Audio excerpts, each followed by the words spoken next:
Ndugu yangu Muislamu,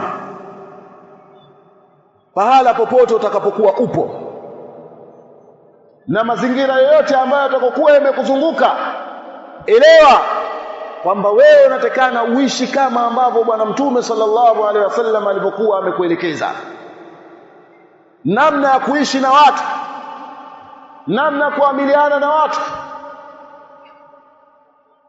Ndiyo utakuwa ni mwenye kufanikiwa na ndiyo utakuwa unautia nguvu Uislamu, kwa sababu ad-dinu kulluhu fi khuluqin hasan. Dini yote ipo katika tabia njema, enyi ndugu zangu Waislamu. Kwa hiyo mwogopeni Allah subhanahu wa ta'ala katika hali zenu zote.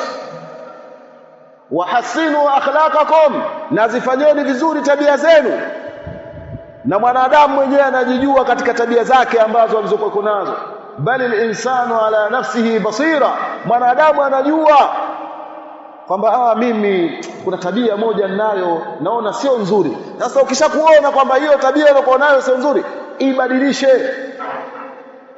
Labda wewe unapiga sana wapiga wake zako, badilika katika upande huo. Labda unawatolea maneno makali sana wake zako, badilika katika hali hiyo. Labda mwanamke wewe hana heshima kwa mume wake, akielekezwa lolote yeye anajibu kinyume na vile, basi badilika wewe mwanamke wa Kiislamu, na mengineyo ambayo watu walikuwa kunayo. Kwa hiyo kinachotakikana, fahasinu akhlaqakum, zifanyeni kuwa ni nzuri tabia zenu enyi Waislamu. Waamilu nasa bil khuluqil hasan, na amilianeni na watu kwa tabia ambazo zilizokuwa ni nzuri. Wa ahibbu lahum ma tuhibbuna li anfusikum, na wapendeleeni wale ambao nyinyi mnaoamiliana nao katika watu, yale ambayo mnayapenda kwamba nyinyi kufanyiwa katika nafsi zenu.